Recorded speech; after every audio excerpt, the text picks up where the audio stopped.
আমাদের আজকে মাসের পর মাস মাইনে দেয় না, তার উপরে দিনে রাতে খেলা মেলা ফেলা সব জায়গায় আমাদের আজকে আন্দোলন করতে হচ্ছে।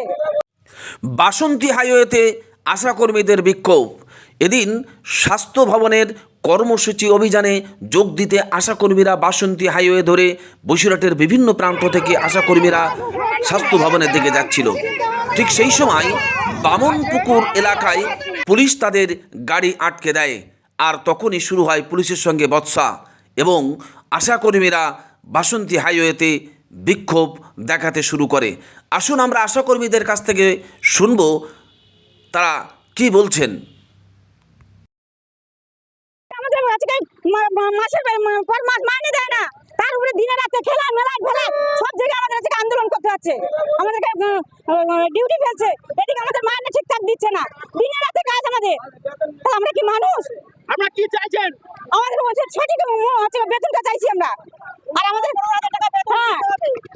কেন করলেন?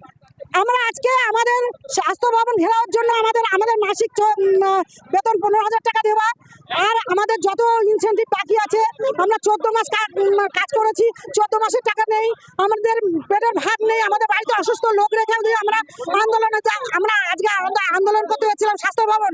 আজ আমাদের স্বাস্থ্য ভবন থেকে আমাদের দেনা পাওনা মেটানোর জন্য ওখানে টাকা হয়েছিল, আমরা সেখানে যাচ্ছিলাম। আজকে আমাদের এখান থেকে বামনপুর পার হয়ে আমরা ঘুষিকাটার দিকে রওনা দিচ্ছিলাম, সেখানে আমাদেরকে গাড়িকে আটকানো হয়েছে।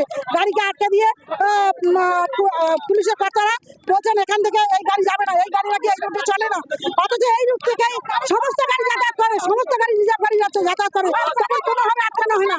আজকে আমাদেরকে আন্দোলন করতে যাবে না বলে গাড়ি আটকে দিয়েছে, তাই আজকে আমাদের এই অবরোধ। আমরা যতক্ষণ না আমাদের গাড়ি ছাড়বে ততক্ষণ আমরাও এই অবরোধ করবো না। আমাদের মূল দাবি 15,000 টাকা মাইনে করতে হবে, আমাদের সমস্ত রকম যা পাই, আমাদের 14 মাসের পিএলআই টাকা, আমাদের 2 মাসের ইনসেন্টিভের টাকা, আরো আমাদের অনেক পাওনা আছে, সেই পাওনাগুলো আমাদের পাওয়ার জন্য আজকে আমাদের পথে নামা। আপনার নাম? আমার নাম রীতা ব্যানার্জি, আমি সন্দেশখালী 1-এ আমার বাড়ি, আমার এসি 03 আমার সেন্টার। আপনার নাম? আমার নাম রীতা ব্যানার্জি।